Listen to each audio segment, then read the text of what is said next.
The broadcast is now starting. All attendees are in listen-only mode. Hello and welcome to the Daily Racing Form webinar about the Preakness Stakes.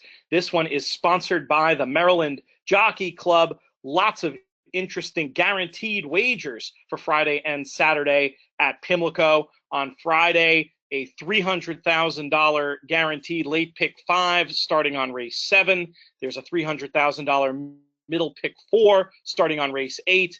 Also a late pick 4 starting race 11 for $300,000. Saturday, some special stuff happening as well. The main thing to highlight, a $2 million late pick 4 starting in race 10, also an early pick 5 in race 2, a middle pick 4 in race 6, and $1 million late pick 5 starting in race 9.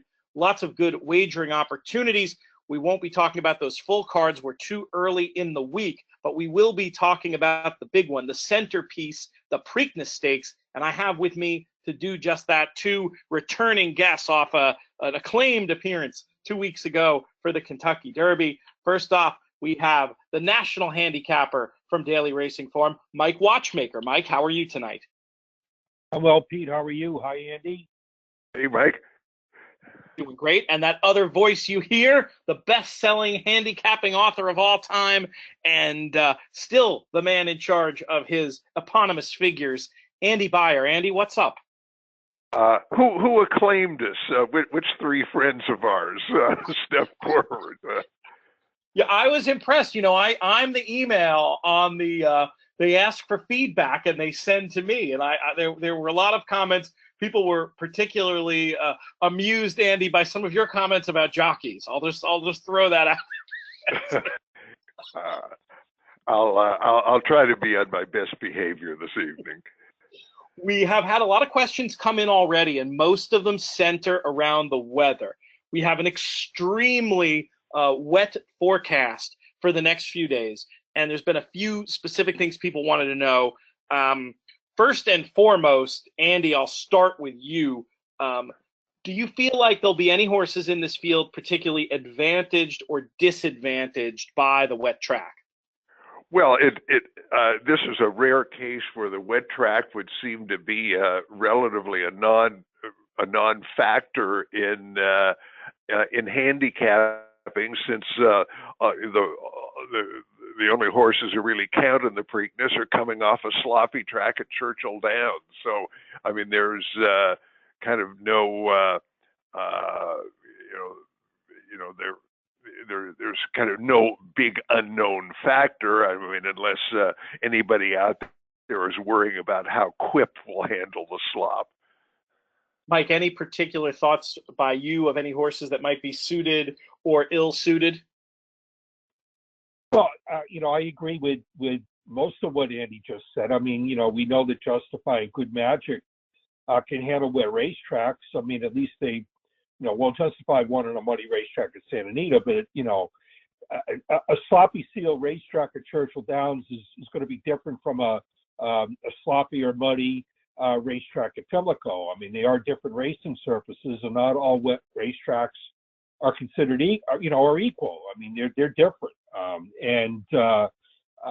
Just because a horse handles one wet racetrack particularly well doesn't guarantee he's going to handle a different racetrack that's also wet with equal aplomb.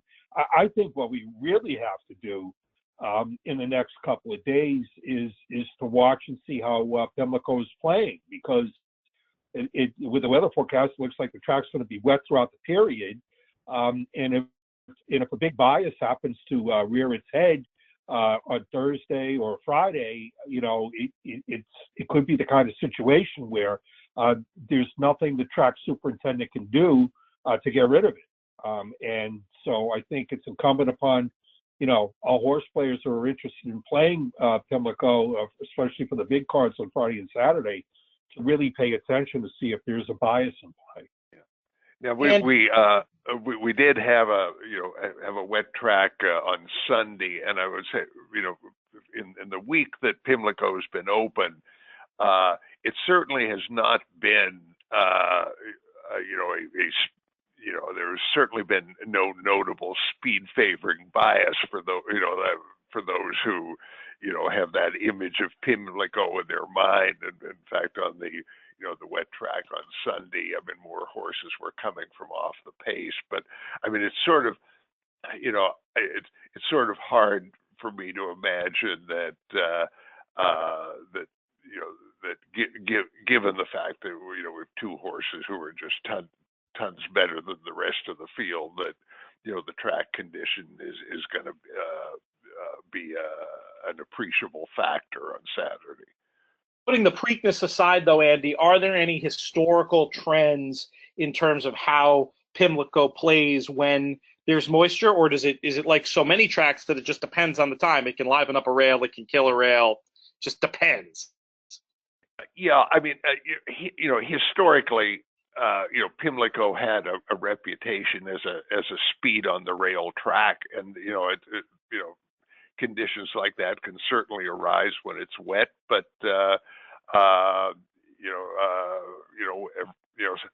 sometimes maybe the rail could be a bog on a wet track, and we will just have to wait and see. But as I say, I just can't imagine we're going to be saying on Saturday night about Justify, well, the track beat him. Right. Fair enough. And we're going to get to our specific thoughts on the Preakness in a hurry here. One more note about the weather, just to relay from Dave Grenning, who spoke to track superintendent Leo Hernandez, the Pimlico turf course superintendent, who sounded very confident about the races staying on the turf. Obviously, that could change if it becomes a safety issue. But, Mike, when you sit down and do your first once-over of the card, will it be with the assumption that we're going to be looking at soft turf as opposed to off the turf? These situations, Pete, give me a big headache. They really do, especially being the kind of guy that's interested in multi-race exotic wagers. It's not like I can just, put the turf races aside and deal with them later, because invariably they're going to be turf races, any kind of multi-race exotic sequence that I'm looking at. So, it's a big headache for me, and and it is for anyone who's of the same mind. So I'm going to look at it as though they're going to be run on a real deep, wet turf course. And Pete, we were shooting the breeze before this webinar started, and we discussed the fact that they might be inclined to really keep these races on the turf because it's a short meet, and they don't have to be as worried about chewing up the turf course. And after all, these are really the two biggest days of the year, and especially Saturdays, so it doesn't really matter. And all of that is true, but at the same time, you have to consider the safety of the horses and jockeys that are running in these turf races. And a bottomless turf course could put horses at risk of physical injury, or could be, it could raise the possibility of something untoward happening, where a horse might fall and could hurt not only the horse but the jockey that's on him. And so there's more consideration involved here in terms of taking races off the turf than just, if they chew up the turf course, it's not going to matter because they'll be going back to Laurel soon anyway. There are safety concerns here at play. At the very least, I would have to guess that the non-stakes races are have an excellent chance of being taken off the grass.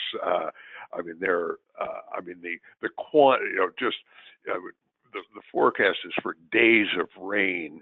When you think of the frequency with which track races are taken off the turf, with a few hours of rain, I think they're going to have to make some compromises this weekend. Hopefully those stakes will stay on, and Leo Hernandez's optimism will prove correctly founded. Friday's turf races, there's the 100,000 Hilltop, the 100,000 Jim McKay Turf Sprint, and then on Saturday, the Grade 2 Dixie, the Grade 3 Gallarette, and also the listed $100,000 Very One Stakes. But of course, the big event is the Preakness. Andy, I think you've tipped your hand that you see the race the way a lot of us see the race, that it really narrows down. When you're looking at this, when you're looking at Justify's chances in the Preakness, how likely is he to win this and head to New York looking to complete the second Triple Crown in 4 years?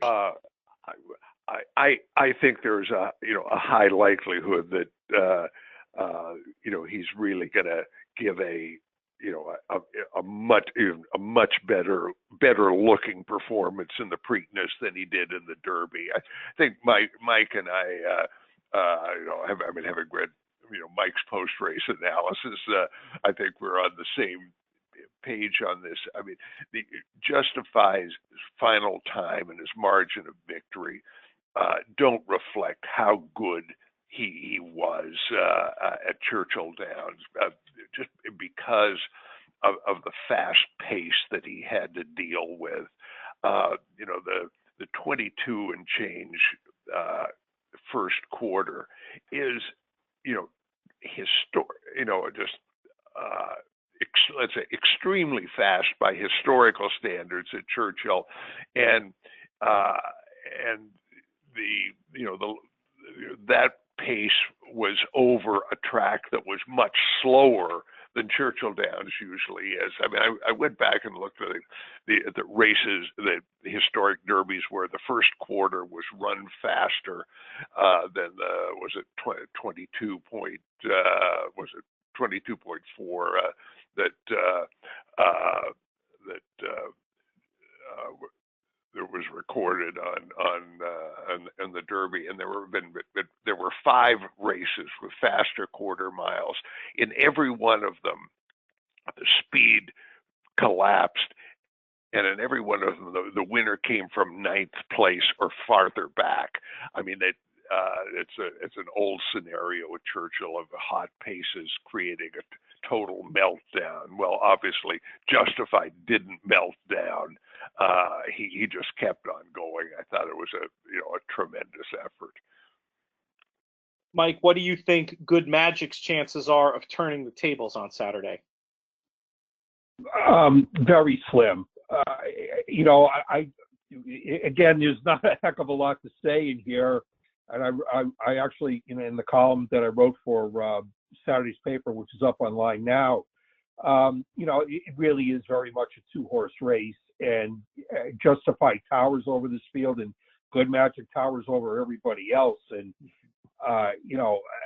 Good Magic's a very good horse, and he fired his best shot in the Derby, and he finished 2.5 lengths behind Justified, but it could have been 8 lengths as far as I'm concerned, because although Good Magic ran very, very well, because he was close to that pace, Justified was on it.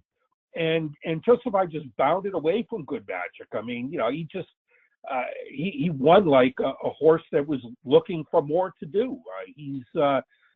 And the scary thing is that he's going to get what looks like a softer trip this time. I mean, there are other horses in this race with positional speed.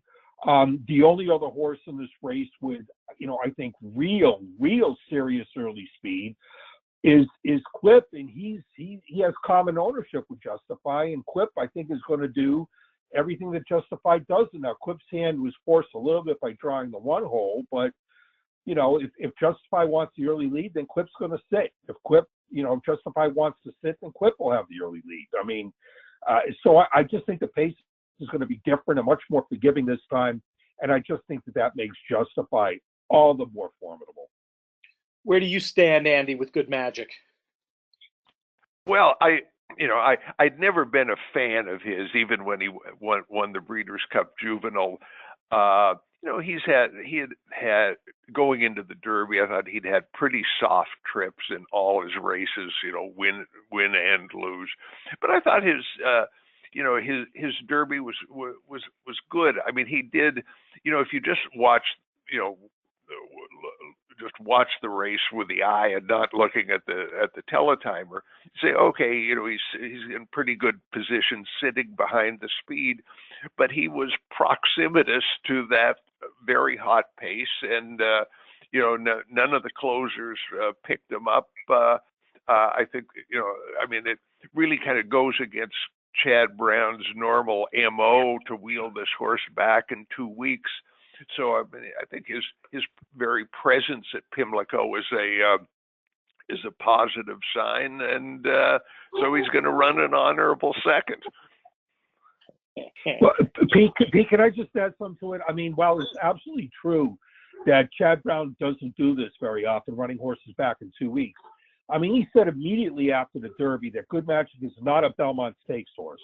He's not a mile-and-a-half horse. So Belmont's just not on the table for him.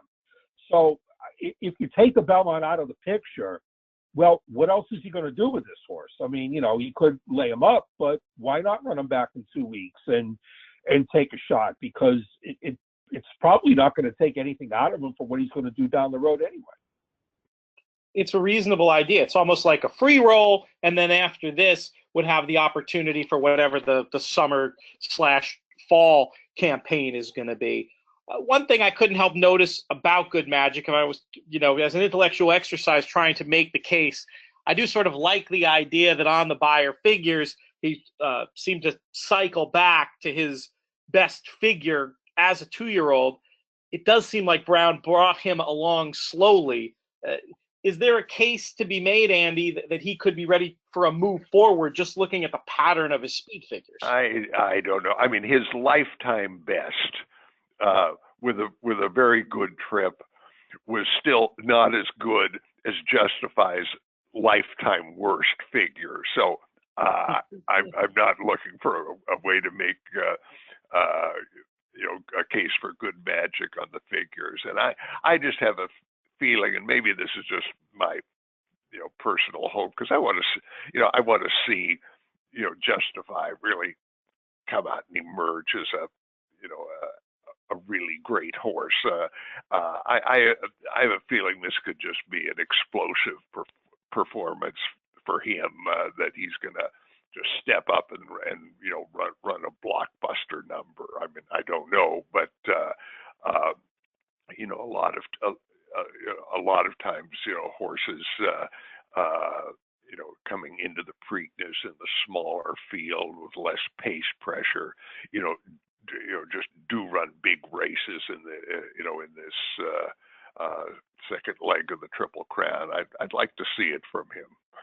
We have a few questions related directly to Justifying Good Magic, naturally. The first one from Alexander I want to relate is, any ideas or any thoughts on a higher priced horse that might be able to run in this exacta with Justify? Mike, I'll start with you. Not in the exacta, but how about the trifecta? That counts. Who do you like to play? All right, I can't believe I'm going to say this for obvious reasons after I say the horse's name. But I think Bravazzo has a chance to get a piece of this race, to run third. You know, and the reason why I say I can't believe I'm saying it is because Bravazzo was one of my first eliminations of the Derby. You know, his race in the Louisiana Derby was just awful. I mean, it was terrible. He was beaten a million miles, finished 8th. He was lugging out the entire way, got a maiden claimer type figure of a 64. It was just a dreadful race. And he ran actually not bad in the Derby. I mean, way better than anyone had a right to expect. He was bumped around pretty significantly on his hindquarters a few strides out of the gate. He was farther off the pace than he's accustomed to being. He was wide the whole trip. He actually made a halfway decent run into 4th in mid-stretch. And while it's true that he weakened late and finished 6th, my thinking is that he couldn't have gotten anything out of Louisiana Derby. He went into the Kentucky Derby off a 6-week layoff. He hadn't run a representative race until mid-February. You know, I don't think there's a heck of a lot else to stab with in this field. And I'm just hoping that, you know, he might turn, a tiny exacta into a perhaps palatable trifecta. Yeah. Well, Mike, don't you think Bravazzo may well be the third choice in the betting? I don't think No, I this is think really it'll be quick. I don't think this is an esoteric opinion for a third place finisher. I think Quip will absolutely be. I think Quip will be the third choice in the betting, and I think tenfold is going to be bet over Bravazzo. I think there's a chance that Lone Sailor could be bet over Bravazzo. Bravazzo was 66-1 in the Derby. So, I think Bravazzo's still going to be enough of a price to perhaps turn it into a somewhat palatable trifecta. I feel certain Quip will be bet over him, and I think Lone Sailor could be bet over him too, and tenfold for sure too. What's your thought, Andy, about a third horse to run in this try? Well, I thought Bravazzo was the logical third choice, as I was saying. I mean, if I were looking for something a little hidden, I would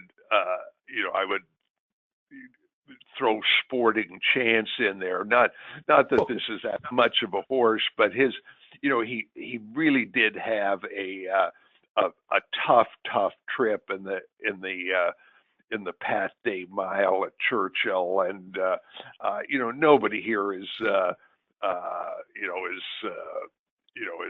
very good. I mean, his best figure of 91 is kind of in the ballpark with everybody else for third. So I could see throwing him in underneath, but Bravazzo would be my third choice. You have any thoughts on Sporting Chance, Mike? I've been chasing Sporting Chance. He was actually a weekend warrior pick of mine in the Bluegrass, and he was one of the for him to hold on and still finish third and only lose a quarter of a length in the final furlong after the sharp right-hand turn he took in the stretch was one of the reasons why I thought the Bluegrass was not a particularly strong prep race. I liked them in the Pat Day Mile because I thought the class drop was substantial. And, after the Pat Day, I think it was like, what was it, 350-1 shots? They ran 1, 2, 3 in that race. I mean, after that race, I'm not sure I'd want anyone out of the Pat Day Mile. But, it was figure-wise, it was terrible. But I mean, he had some some legitimate trouble that cost him a length or two in mid-race, and then he was anywhere from 6 paths or more wide on the turn. So it was a little bit forgivable. So he might have gotten an 82 instead of the 77. Well. We've had a couple of questions come in about Lone Sailor, who's acquitted himself okay against Bravazzo in the past. Do either of you give him any count off a little bit of a sneaky trip, I thought anyway, in the Derby? Mike, we'll start with you and your thoughts on Lone Sailor. He's my fourth pick in the race. I actually thought that he was sort of like, a horse that could be used in the Derby, deep underneath in vertical wagers, and I did. I'm glad we're getting the chance to talk about him only because, the trouble line in his past performances for the Derby has the comment stymied. And I think that's terribly misleading. Maybe, I'm an old guy yelling at clouds, but there are a lot of very misleading trouble lines on horses and past performances these days, way more than there should be. And I think that it's really a problem. And Lone Sailor had a little traffic trouble. He lacked a little room for a period on the far turn, but he got clear in the stretch and he tired. And it wasn't a bad trip any way, shape, or form. And the word stymied makes it sound like that he was completely full of run and he was terribly unfortunate. And it was bad luck, and if he had a clean trip, he might have won the race. And that's not the case. So I'm glad you brought him up, Pete. And I picked him fourth because, I didn't know where else to go in the race. And he was a horse that I thought, was on the improve after his Louisiana Derby, and I'd be inclined to give him one more shot. But don't be thrown by that stymie. Go back and watch the replay of the Derby on your own, and you'll pick him out and you'll see him. And he lacked room on the far turn, but it's not like it would have made that much of a difference to him. I agree with you. I mean, this horse is just not much horse. I mean, his race in the Louisiana Derby, he just picked up the pieces after a hot pace. I agree.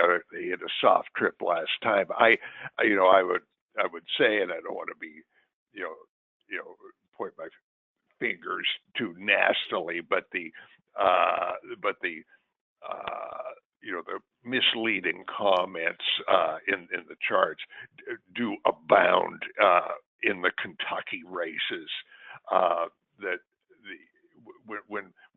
When I watch a race and I see a horse on leading on the rail all the way, and then read the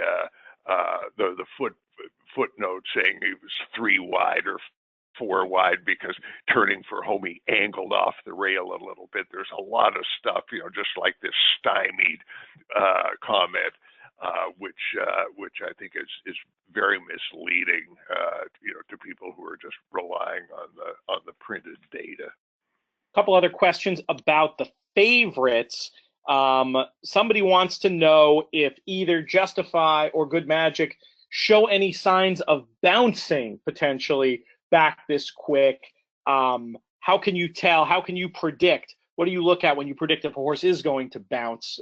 Andy, you have a rich history. First, I don't believe in the bounce concept to begin with, but very often, I mean, if you look at, as much as trainers moan about, I got to bring this little horse back in only 2 weeks, it's so tough. Good horses more often than not, run even better in the Preakness than they do in the Derby. There have been a lot of knockout performances.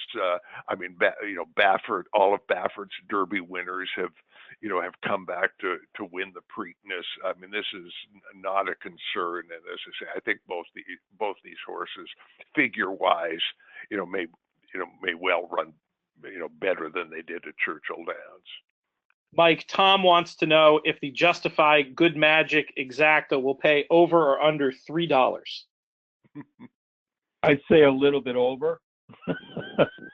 I would have put the over-under at $5, but maybe I might be a bit high there, but I think it'll pay over $3.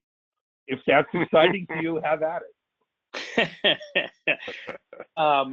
So this is an interesting way of approaching this race. Stan, looking for complete throwouts for the third spot in the try. That either of you have anything even a little bit contrarian when it comes to knocking horses out?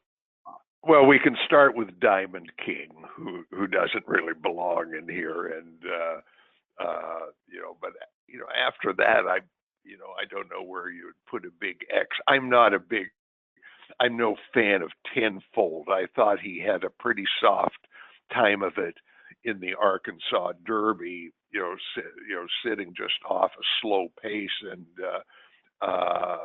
and he went backwards in the stretch. I don't want him.